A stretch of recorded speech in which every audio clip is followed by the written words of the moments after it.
Ya, kali ini kita nggak belajar vokal, nggak belajar ini gitar. Jadi cerita tentang industri musik ya. Bagaimana industri musik di Indonesia, di Amerika maupun juga di Asia lainnya, terutama Filipina ya. Kalau di Amerika itu justru banyak yang terkenal itu bukan musisi yang kuliah atau tamatan di universitas, bukan. Justru musisi, katakan vokalis seperti Bon Jovi, dulunya hanya mantan salesman dan main musiknya juga asal-asalan di garasi. Jadi nggak kursus, nggak kuliah musik, cuma asal bisa vokal sedikit-sedikit aja gitu. Ya, lama-lama dia latih, ya, dia berlatih sendiri, baca-baca buku, dan dia mulai membentuk grup band gitu ya. Itu asal usulnya. Jadi tekad yang kuat di sini. Di Amerika sendiri hampir semua universitas itu memiliki jurusan musik gitu. Kalau nggak ada jurusan musiknya kayaknya nggak afdol gitu ya. Jadi standarnya jurusan musik, bukan jurusan ekonomi atau fakultas teknik, bukan. Itu ada khusus sendiri lagi. Tapi semua universitas memiliki jurusan musik gitu.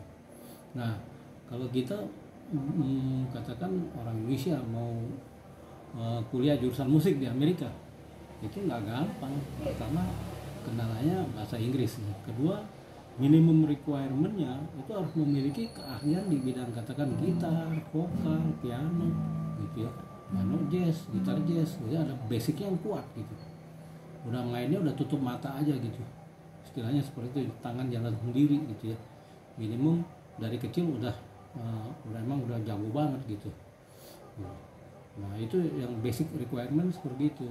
Begitu juga bagi orang Amerika gitu, apabila mau kuliah di jurusan musik dia harus memiliki basic requirement yang kuat di bidang musik, atau kursus dulu selama setahun gitu ya, baru bisa masuk jurusan musik gitu ya. Nah, itu umumnya jurusan musik di Amerika dia bermain di pub, jadi guru, atau juga jadi songwriter, atau juga jadi backing atau krunya band-band besar, atau juga jadi home band gitu, atau main di orkestra gitu. Dia nggak main di band terkenal. Justru gitarisnya Bon Jovi juga bukan dari tamatan universitas jurusan musik gitu ya. Dan juga musisi-musisi lain di Eropa seperti katakan Mick Jagger nggak pernah kuliah di musik gitu. Terus juga The Beatles, The Bee Gees, dia nggak kuliah musik gitu ya.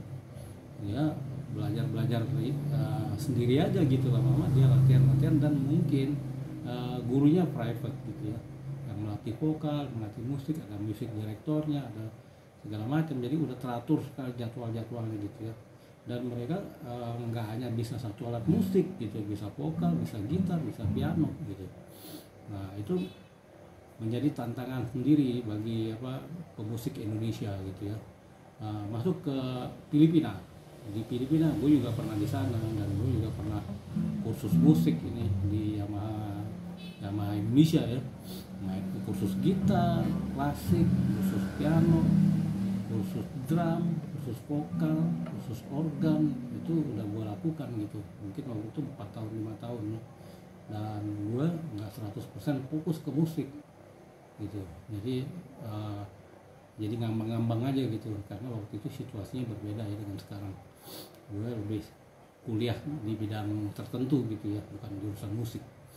Atau juga musik hanya sambilan aja untuk hiburan diri sendiri aja gitu ya. Nah, ini bagi yang serius mengenai musik, kalau di Manila itu berbeda. Ada sekitar 4 universitas jurusan musik, terutama Universitas The Philippines, atau seperti di sini Universitas Indonesia. Jadi umumnya pemain-pemain musik Filipina itu yang ada di restoran, di bar, di kapal pesiar, di hotel-hotel di dunia ya, itu tamatan kuliah musik gitu. Kalau vokalisnya ada yang nggak tamat, atau ya vokalis yang latihan biasa. Ada juga vokalis yang memang jurusan musik gitu. Jadi memang dia ahli musik gitu, karena udah punya bakat dan kuliah di jurusan musik, Nah, itulah yang tersebar di seluruh dunia, di hotel-hotel, di bar, di kafe, di seluruh dunia pasti ada orang Filipinanya gitu. Dan mereka emang lingkungannya kompetitif sekali gitu, persaingannya ketat untuk para musisi. Jadi kalau ada restoran, katakan restoran apa ya, cepat saji, itu dari pagi jam 7 tuh udah ada musik live-nya ya, kayak mungkin keroncong atau seperti itu ya, jazz, slow jazz. Itu dari jam jam 6 atau setengah 7 sampai jam 12 malam tuh muter aja musisi di sana. Ini udah dikontrak itu untuk katakan untuk 20 atlet di kota-kota besar. Ya muter-muternya musisinya itu ada penggemarnya sendiri gitu. Itu sumber pemasukan. Jadi industri musik ini lebar kali, industri yang kaya raya, yang mungkin kalau di Amerika itu ratusan miliar gitu ya, US dollar. Itu sebagai songwriter, sebagai music director untuk film, untuk juga grup band, untuk orkestra, maupun juga menjadi pemain home band. Itu minimum gajinya itu $30.000 sebulan gitu. Jadi suatu kesempatan kerja dan peluang untuk mencari nafkah di sana ya. Nah kalau di Indonesia sendiri kan kalau lagunya pakai lagu barat nggak salah pasti. Kalau kita nyanyikan lagu barat, kita bukan orang Inggris atau bukan orang Amerika, kan gayanya beda. Satu, penghayatannya beda. Kedua, A, I, E, O nya nggak kedengeran. Kedengeran hanya refnya aja. Ketiga atau keempat juga kita nggak tahu sejarahnya lagu itu dibuat gitu. Itu biasanya kalau kita nyanyikan lagu bahasa Inggris itu kalau di bar atau di kafe atau di hotel, kita menceritakan latar belakang lagu itu dibuat, di penciptanya siapa. Jadi ada komunikasi dengan pendengarnya gitu. Dan di negara barat itu, atau di Manila, pengunjung kafe itu justru ngerti musik gitu. Minimum dia tingkat, ya kalau di kuliah tingkat 3, tingkat 4 dia ngerti musik gitu, bukan nggak ngerti. Jadi ya mau komunikasi dengan para antara pemain-pemain atau musisi dengan para penggemarnya gitu, harus ada komunikasi. Jadi cerita-cerita latar belakang tentang lagu itu dibuat itu penting sekali gitu.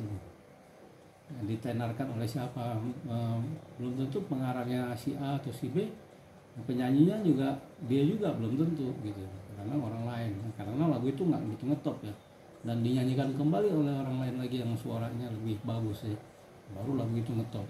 Jadi kita harus ceritakan gitu historisnya gimana terjadinya atau juga dibuatnya lagu itu gitu. Itu yang bagi orang Indonesia masih kurang. Jadi sebaiknya kalau orang Indonesia lagunya lagu bahasa Indonesia aja gitu. Itu lebih lebih puitis gitu ya. Dan kalau kita lihat ya band Noah dan band-band lainnya itu lagu-lagunya bagus-bagus sekali. Jadi ya, kalau ada kompetisi atau ikut ini ya, seperti Indonesian Idol, jangan pakai lagu bahasa Inggris, parah. Karena itu kan terbuka lebar, apalagi di YouTube orang banyak ngerti musik, dia akan kritik gitu. Nggak mau begitu aja dengar lenggak-lenggok dengar musiknya enak, terus juga bahasa Inggrisnya kelihatannya enak, tapi di situ banyak salahnya. Orang banyak yang nggak ngerti gitu. Kalau saya sih ngerti, wah ini A, I, O aja masalah pasti. Terutama pada lagu-lagu cepat ataupun lagu lambat gitu ya, dimana kadang-kadang ya penyanyi kan nervous gitu ya. Nah itu sebaiknya untuk ajang kompetisi pakai lagu bahasa Indonesia begitu. Jadi di Indonesia sendiri industri musik juga luar biasa, membuat peluang untuk kesempatan kerja, untuk mencari uang itu masih terbuka lebar dan sangat kompetitif. Nah di sini kita butuh kreativitas yang tinggi gitu ya. Nah, berikutnya ya juga jangan merokok, jauhan narkoba, minuman keras, itu udah haram dah hukumnya bagi para musisi gitu ya, bukan zamannya lagi itu. Jadi kita harus fit terus untuk cari uang. Kalau kita badannya rusak, bagaimana mau cari uang? Anak akan terlantar, keluarga terlantar, orang tua akan jadi susah gitu ya.